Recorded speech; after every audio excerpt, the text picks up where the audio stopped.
So for the next hour or so, up until we go to lunch, what we would like to do is have a couple of dialogues together. So you've heard some from Vladimir, from Ladislav, from Rod, from Nishtha. What we thought we would do now is give them an opportunity to ask each other some questions, to clarify some ideas or to go into some more depth from their own perspective around things which interest each of them. I'll moderate the discussion, so I won't be adding content, but I might help to direct some of the questions, and we might bring in some additional questions from the audience, either from things that that came up yesterday, or by coming back to you when it feels appropriate to do that and asking if you have any questions which we could also bring to any of these individuals. So, the first two people who we have up here are Vladimir and Ladislav. Vladimir, I'd like to start with you. What would you like to ask Ladislav about?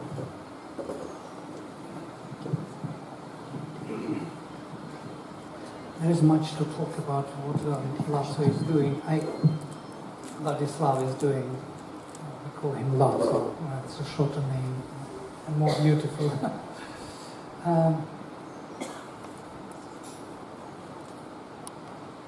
He was touching before a very interesting question about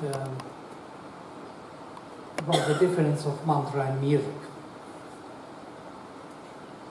And I would like to start this discussion on mantra and music. Can you just give your views? What is the difference between mantric approach and musical? What is similar and what is different in your view, in your experience? Yes, can we make the slide, this one on mantra? Because this is at the base of the whole thing.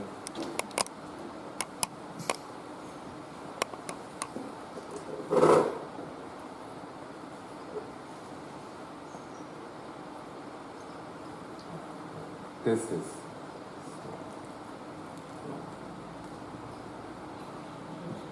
So I am reading it. These are Sri Aurobindo's words. And he says that the mantra is a direct and most heightened and intensest and most divinely burdened rhythmic word, which embodies an intuitive and revelatory inspiration and ensouls the mind with the sight and presence of the very self, the inmost reality of things.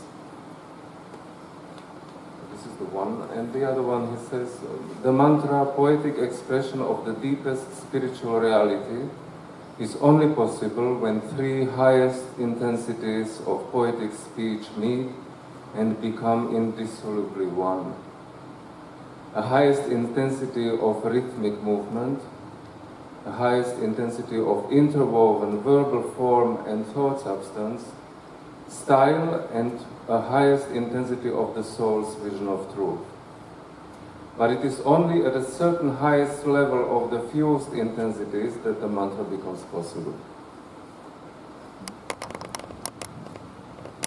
Now, what happens actually in musical system?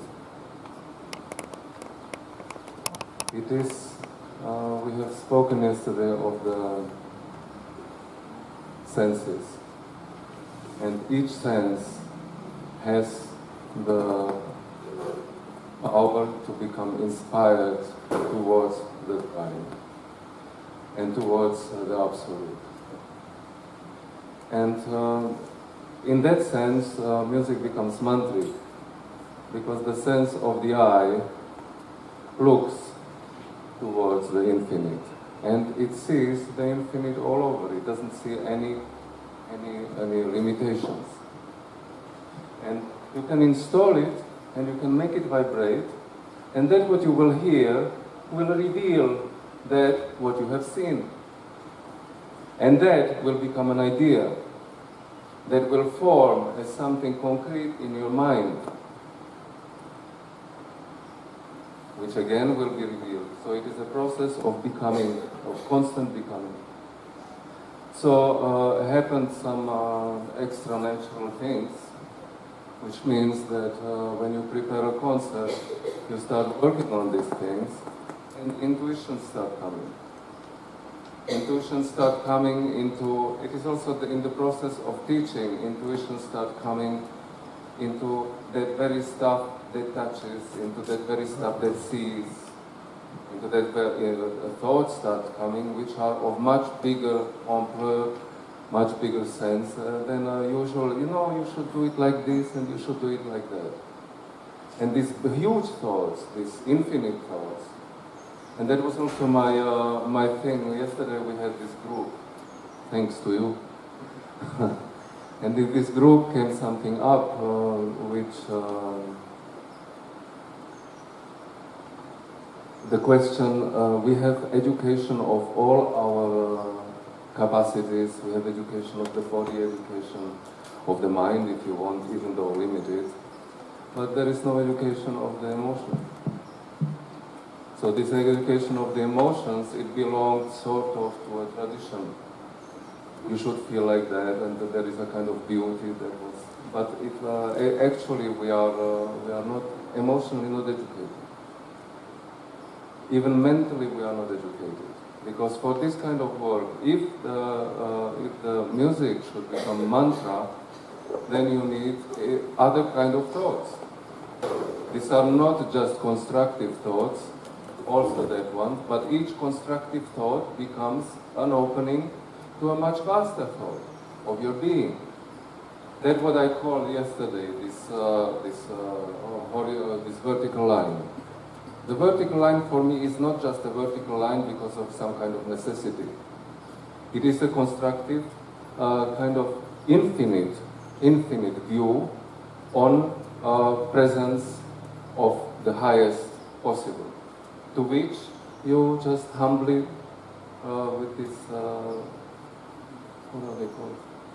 Verities.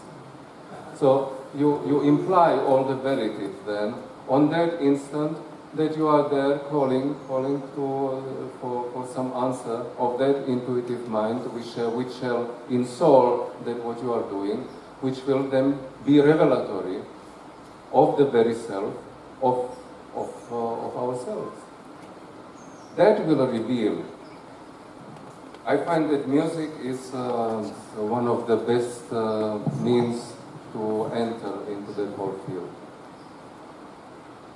And I call it mantra because it is revealing itself in time. It doesn't come that you say, hop, now do, and it is there. So a concert, that's why I wish tomorrow that I am absent in the morning.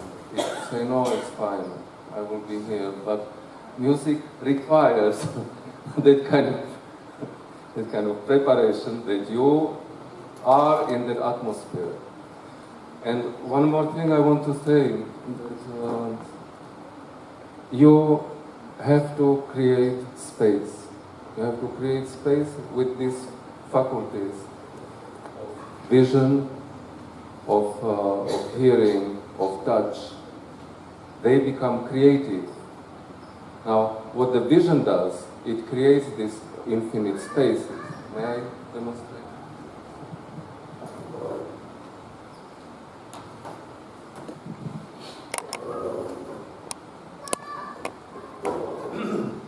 As I have said before, the self is the first thing that you have to operate, that you have to put in place. And this is a vision, and this is a touch, and this is a hearing. Now, this is not used in musical tradition nowhere that I have seen, because there is a self and there is the world usually. And the self, it reflects the world. Let's say, I will play this chakra. And it reflects this world on behalf of his own experience. And he says, this is the world for me. So when somebody is suffering, and most of the people do here,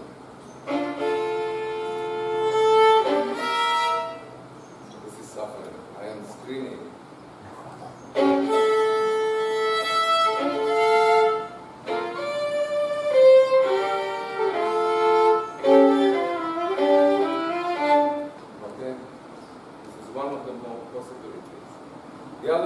if they're in suffering because I'm too small and I want to become big.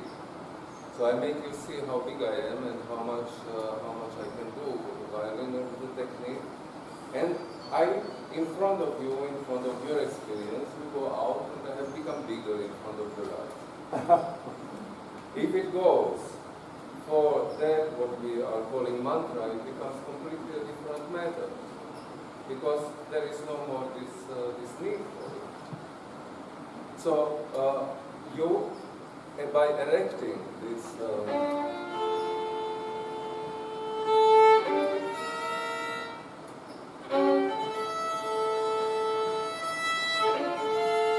you want to understand what it is. If I start, I don't understand anything. I know only that I have given myself to that force of intuition, and then I open up my arms and that I say, okay, what is it? Reveal to me what is it out of myself. What is that? Who am I? Now, no more in that limited frame, because you don't accept it anymore. Any limits in that form of mantra, you don't accept anymore.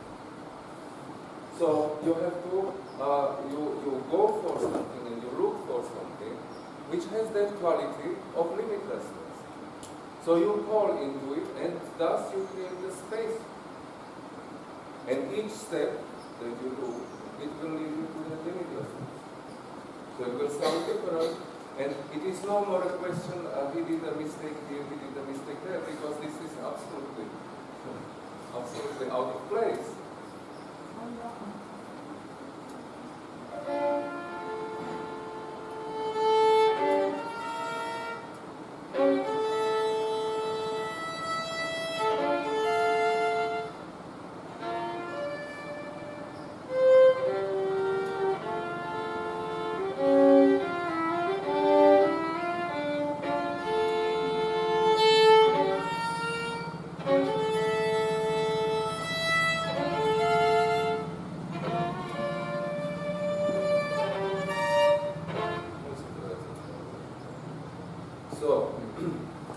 Great, thank you, Ladislav.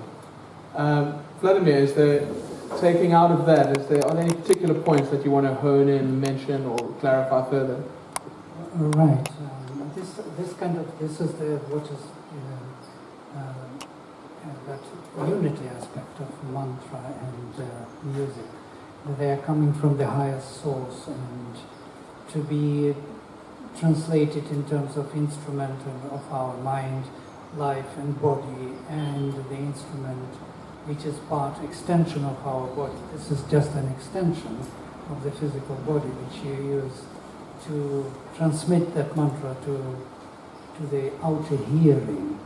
It has to be formed in the inner hearing, then the innermost hearing. It is already there, rhythmically articulated, and now this articulation has to come to this physical body without any distortion.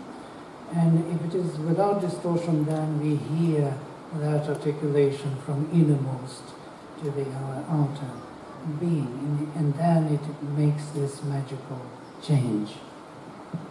I just want to say something on behalf of the rhythm, because we cannot strive everything in this little time, but some particulars, like this rhythmical aspect, because it is intuitive, this rhythmical aspect will take up a rhythmical vibration of unity, even to all else. And it was funny, we made some experiments with Pushkar. Just pushing down a note on the piano. And it was funny because we recognized the same thing, the sameness. That if you just push down, you will be late. And we wondered, but why? Because it is really, everybody can see that you are late when you just push down. So what makes it that it's late? And I think that I made it out that there is a vibration already existing. And when you catch this vibration, this is the intuitive part, and even in learning, I have seen it with the kids. You watch them, you bring them into this atmosphere of that vibration, and then they catch it because they are open to it, but they don't know what they have. And this one can lead to an expression of oneness that is just astonishing, because 7-year-old guys, they can't be one. But under that influence of that one rhythmical happening that is already present here, they are, and they can do it. Great, thank you. You want to add something, Vladimir? Yeah. I have a question. Yeah. For both of you. Regarding the differences, similarities of mantra and music, Sri Aurobindo says one aspect of mantra is it is a rhythmic word and has thought substance. And which mantra uses words to express the truth of the vision. So what is then for music? Is the sound? What is that rhythmic word that burdens us with substance, thought substance? The thought substance is what is there. For example, if I play here, what I want with this direction, I aim at something. This something will reveal itself as meaningful presence. And this meaningful presence, because I aim at it.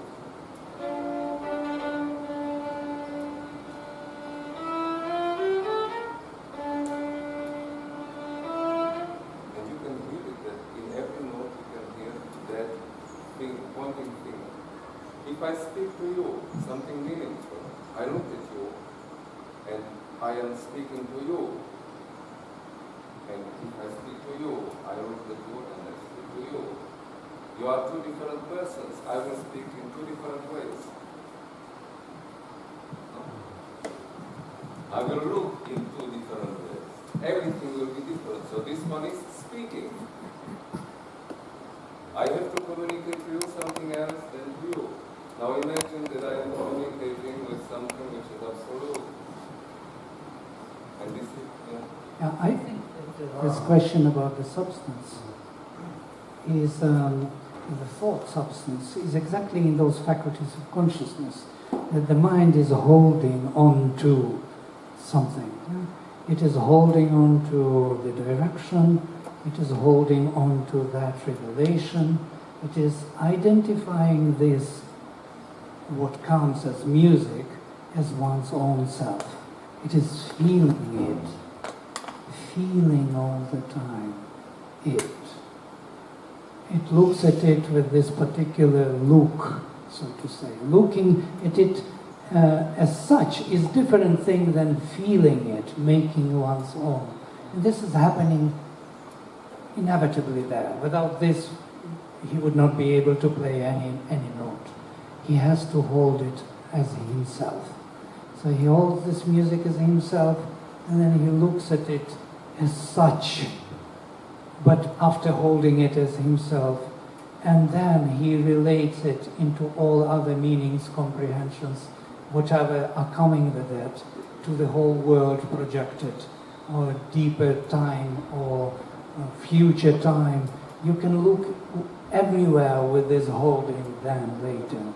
And then you have to execute it also, subjectively. And the execution, this expression, self-expression, ajnana, is the most difficult part.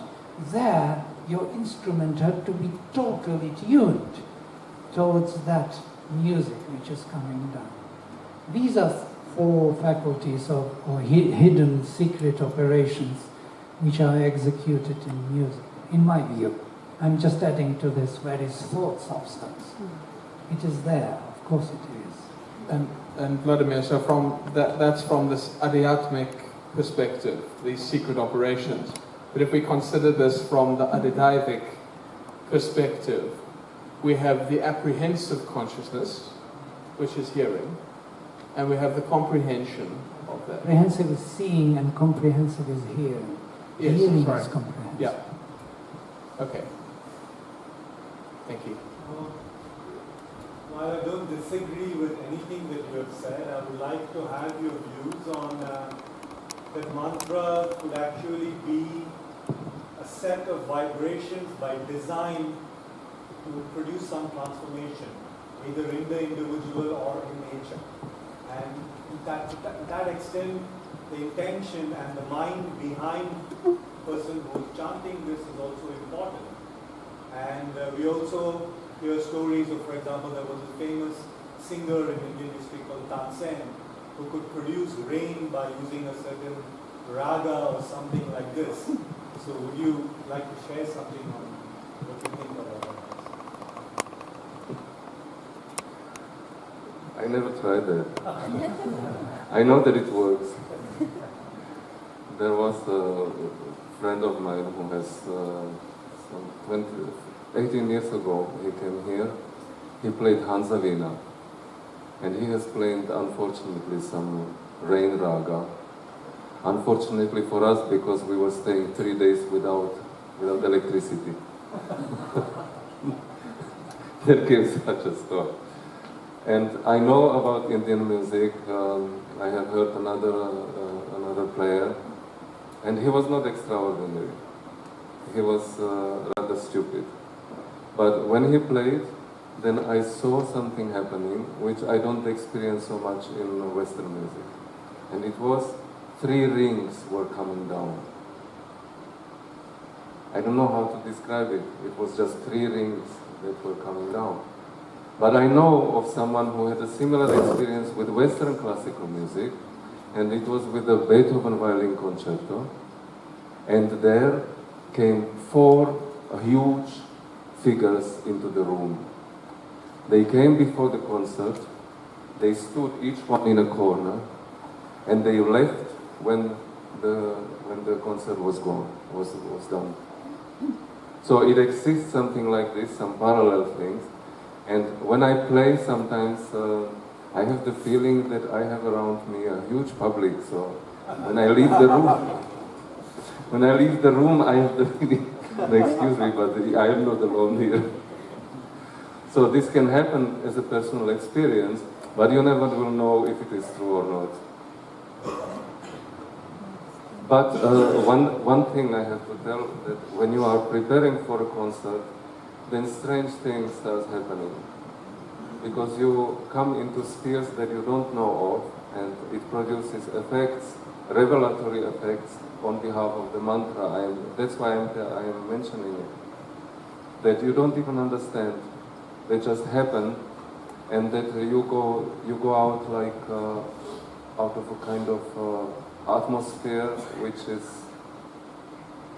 confirming that what you have done, confirming the instruments, and confirming the way you have acted as in a kind of humility, or all these things. They go just through your mind, and you can go there if you want. Scientifically, you could go one by one, and you would find that they were in place. That's why I'm fascinated by this, what Vladimir is telling, because without him and without Rod and without Nishtha, I would have not known about this architecture. And by knowing it, I don't need to know it whole by heart. And I don't want even to present it, because it is not my stuff. If I present even things, but what I can discover, it is what is faith. What has faith to do with that, what I am doing now? What is equality, equanimity? Now, equality is a fantastic subject for education, for educational purposes, because that is not being done effectively. But in musical education, you need it if you want to have results like this. So let's go over to Vladimir, let him respond to this question about mantra, and then I'd like to change tack slightly. Right. So a very interesting experience was described, that there is a big audience when we play. And then sometimes you open eyes and there is nobody there, yes? And so you are in your room. in your own room, musical room, playing to yourself, and there is this sense of audience. I wanted to refer to the Natya Shastra. And Natya Shastra starts with this description that the first rituals, these first theater performances, were rituals of the creation of the world. And these rituals, performances, were done for the gods as audience.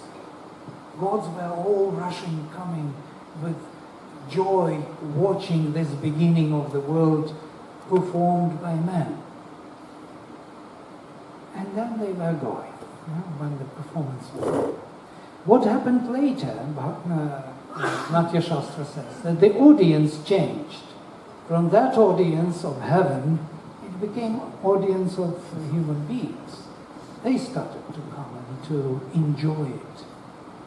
So sometimes when you play, it's not only that audience who is there listening, but also those beings. They're still interested. They may come. And if we play to them, then something happens.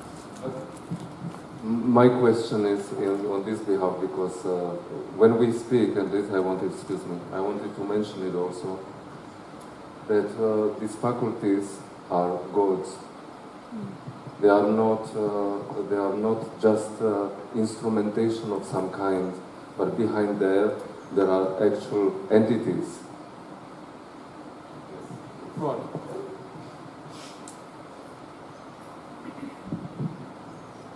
But how do you know that? How do you know that? Yeah, because they are those inspiring agents. Well, it's because you see them, because they're present.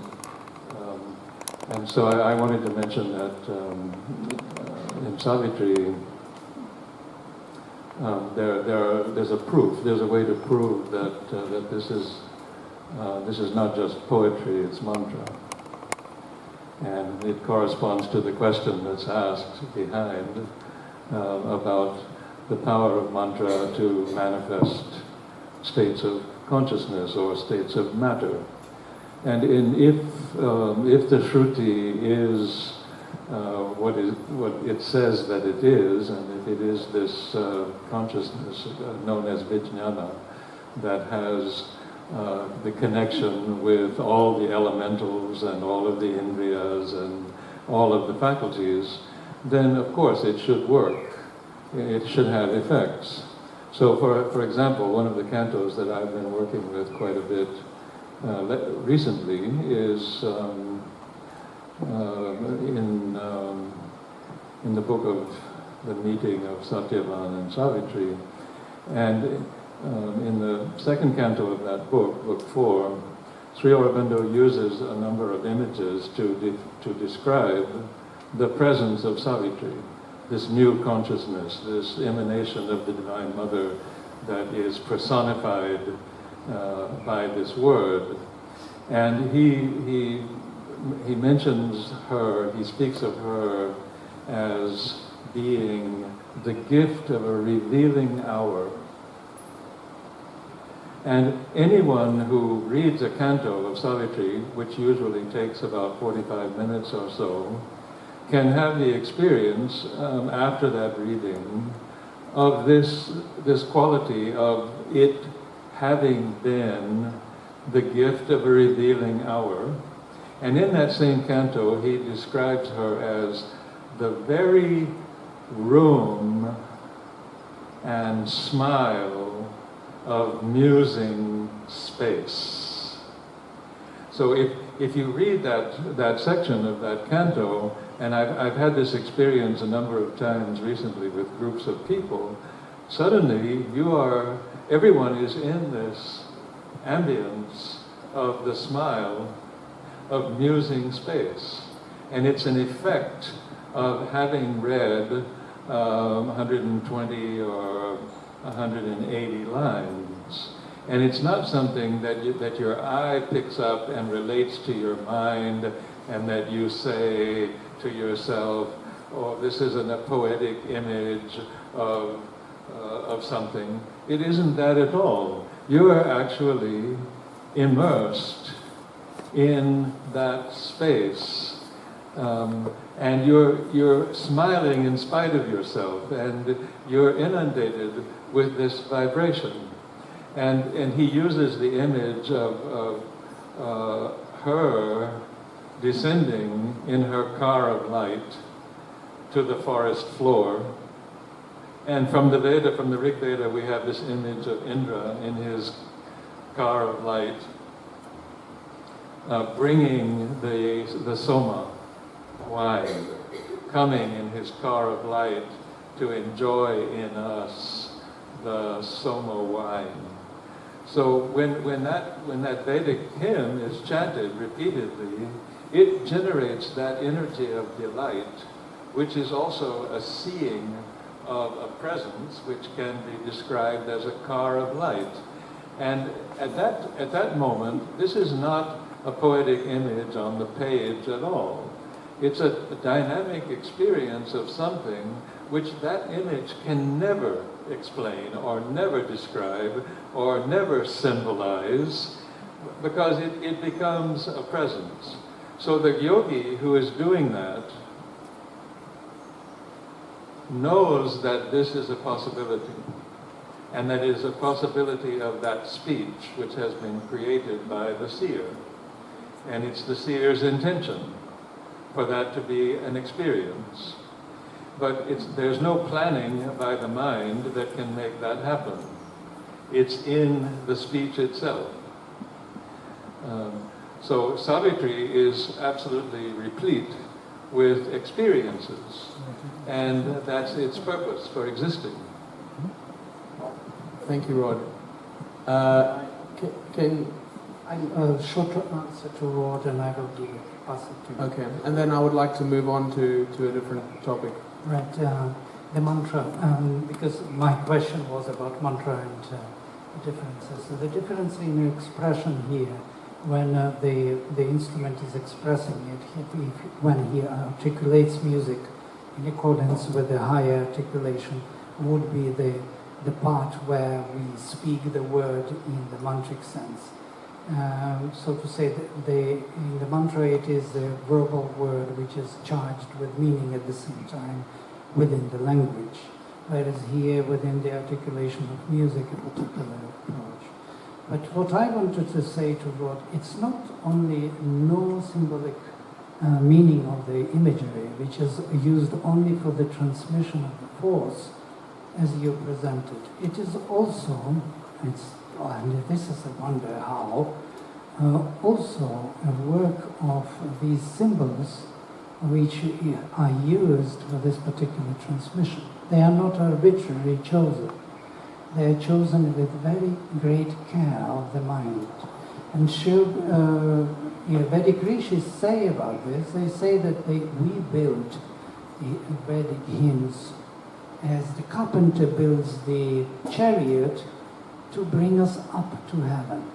This is very well selected imagery at the same time of the mind. Plus to what you said is absolutely true, 100%, everything is present. And plus to this is also this symbolism of the mind and the outer universe, from which these images are taken to fit to that movement of force. Moreover, Vedic rishis even saw that this outer world is the expression of those forces. And they selected these expressions from the outer nature to suit that particular expression of the inner force. Am I understood? Yeah. And this is something unique. I never saw. So they kind of hid their meanings, deeper meanings, by the symbols of nature which are fitting to these very forces. They are absolutely true in their selection of symbols. And I'm sure that Sri Aurobindo did a very similar thing. He was looking for that also in the mind, that symbol, that image, that force which would be expressing that particular movement of deeper consciousness and matching them there. And that's why it is having this mantric power. This is just thought. Thank you, Vladimir. Could you hand the mic to Ananta?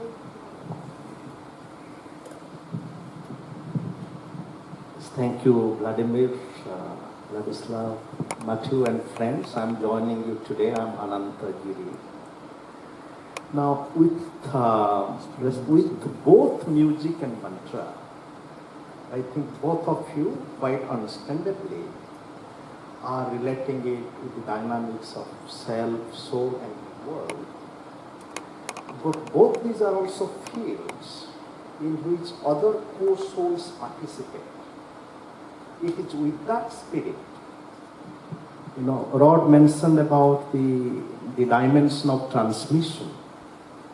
Once we bring transmission to mantra and music, then transmission is a complex cultural process. And for example, in Vedic hymns, the power of the mantra does not exist in itself. It is related to the dynamics of grammar, intonation, in what way you have to speak. So therefore, we need to bring this dynamics of transmission as a complex process in which there is not only resonance, but also fundamental disjunction.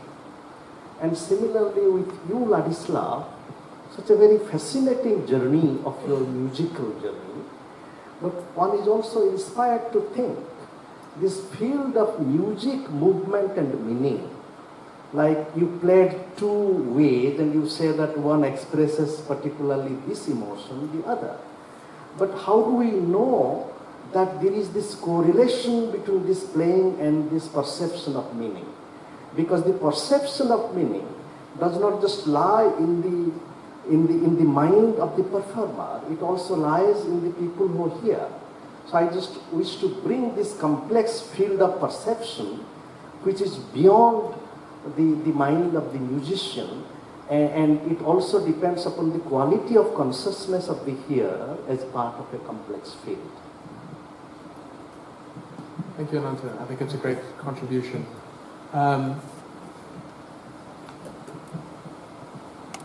I would rather if we didn't respond to that, because I'd like us to move in a slightly different direction. So there's a question there? I don't know, maybe it's a very small question. I was just wondering, because I heard different things. Like on the one hand, I heard the word symbol, and on the other hand, I also heard it's also about the tone, no? The pronunciation and the musical. So for example, can I read Savitri in German and it will have the same effect? So is it more about the symbol in my mind? Because for example, for me it's very difficult to read it in English, because it uses so many words I don't know. Or is it about the language also? Which then that is a question that you can respond to.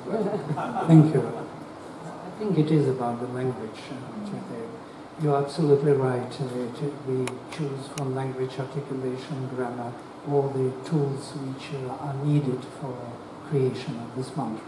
It can't be in German. In German it has to be another creation.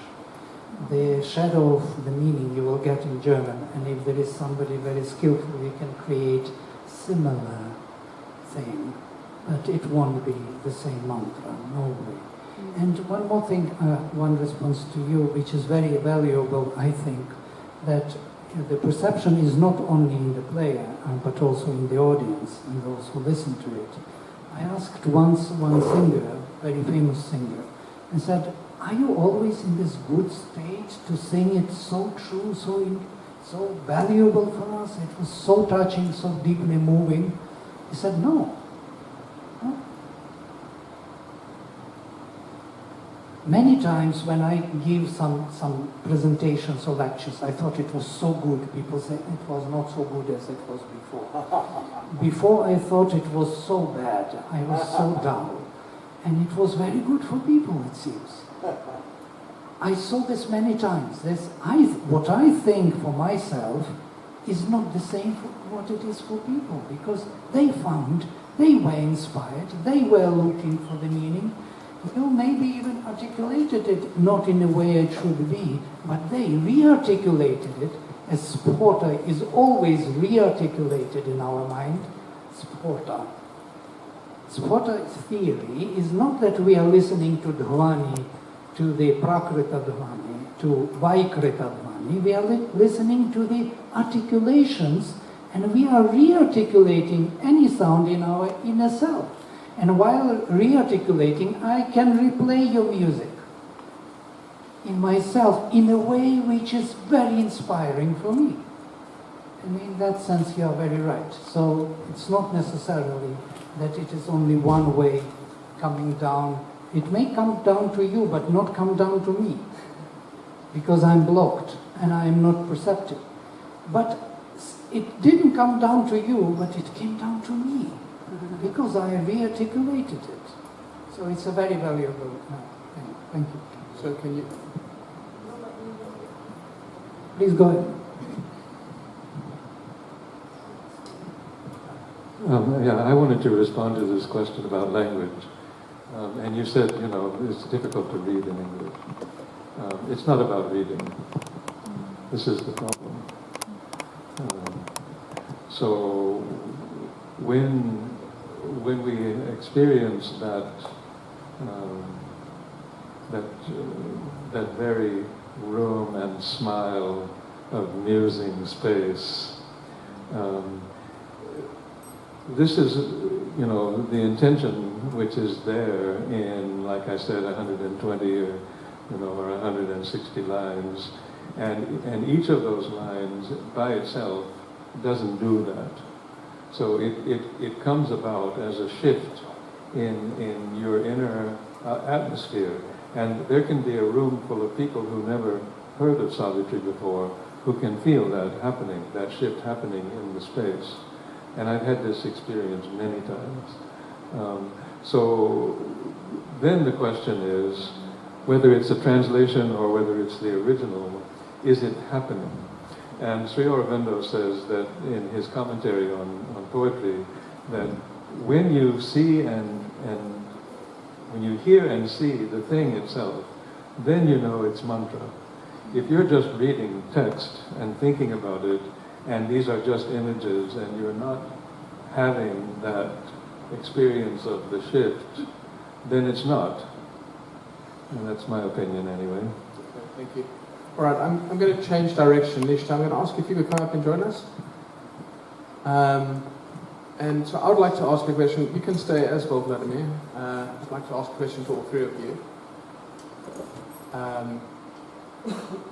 So I think it's been really interesting today. I think it was really valuable, Vladimir, that you took some time to share something of the foundations around the triple transformation, to provide some additional groundwork for how we understand the purpose or the use of this knowledge around the integral knowledge paradigm. But I'm wondering if you could deepen that slightly, and I'd love to hear from all three of you in response to this question. In terms of working on yourself, in terms of your own practice, how is the integral paradigm of knowledge useful? How does it serve you in your own development? So let's start with you, Vladimir, and then we'll work our way back. Yeah, the question is kind of interesting. Of course, everything for me rotates around this thing. It's day and night for many years. It's not only thinking, as many people may object and say it's mental knowledge. Yes, it is mental, but it is not only mental. It is also true mental knowledge. That means where the truth can come through and settle in our mind, in our vital, in our physical. You can feel its presence. You can know that it is there. It's something like peace or delight or vastness in yourself, which you feel when you think about it. Otherwise we would not think about it. Why should I do it? If I am not getting anything out of it, only some kind of ideas. I'm not looking for ideas and knowledge, bookish knowledge, which can be published. I didn't publish anything in my life. Only articles here and there, yes, when they asked. But truly speaking, I never did this kind of career in it. I never promoted it as my kind of business deal. It's my interest. So in that sense, integral paradigm is the core thing of my thoughts and thinking. And I think it is possible to achieve this deeper sense of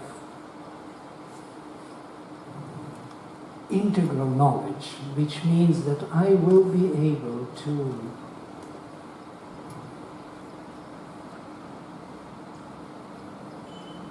find always the way to the true answer. So to say, I'm looking for knowledge by knowing which everything is known. I'm looking for the knowledge which will help me to find the right way to know. It is not that I know everything. It's not this way. But I have something which will help me always to look in a right direction or right way. This is what we are looking for, at least me. And of course it is not a mental knowledge, definitely not. Beautiful, thank you. Nishtha. Yeah, in my case I would say, starting from, you could say, one of my main focuses in my life, which was in a sense working with language or studying hymns of the Rig Veda, which you feel in some way, but this is so much beyond yourself. Why are you doing this? And still something is wanting to do this all the time. And then, of course, I also feel it will be natural in a certain way that a certain amount of integrality is necessary, because I always feel this comes from an integral consciousness. So I'm still, so to say, trying to reach up to it. And it will sometimes maybe also do something to me, or in the process. And that was my idea, of course, maybe in the very little what I have got out of this big pool, I could almost call it an ocean of light, to understand why even with such ancient texts, like when we talk here about mantra and scripture, we are supposed to be studied. When you read all scriptures, they say, did you study it? Why does he study it? Ask this question out of curiosity, of formal learning.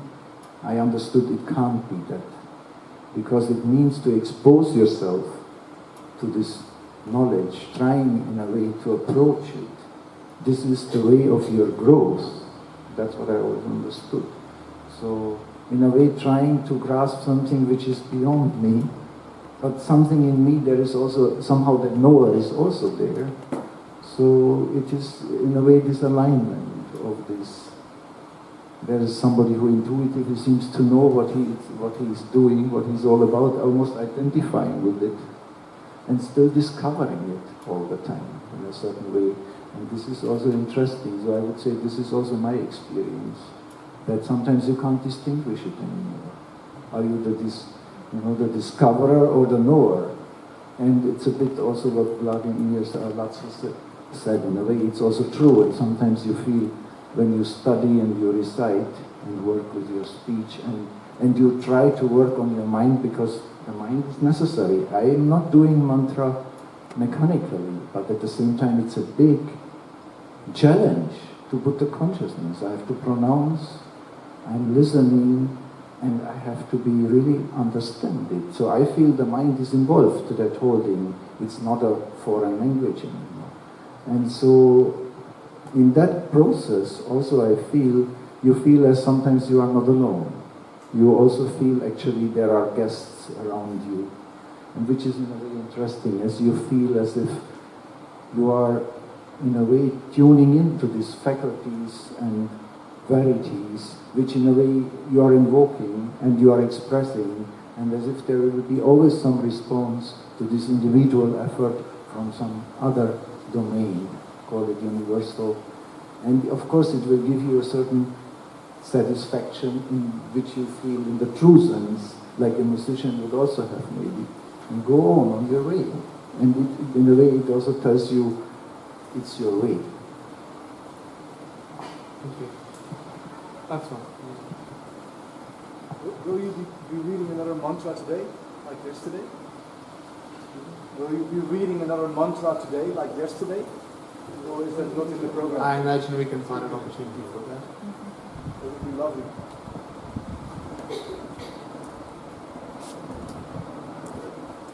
Okay, basically this is the construction side. All this we are doing here is a construction side of some kind. At the end there will be only two words. Oh God, let me fall down like a stone and pick me up like a feather. And this is the mantra that we will have only one. Please, I give up everything, do everything for me. So that's about it for me. I would like to add to this, because that's really the strange thing one comes about when one studies the mantras of the Rig Veda. And the rishis, they give themselves and the god many names, sometimes identical names, and they are all friends, by the way, the gods and men.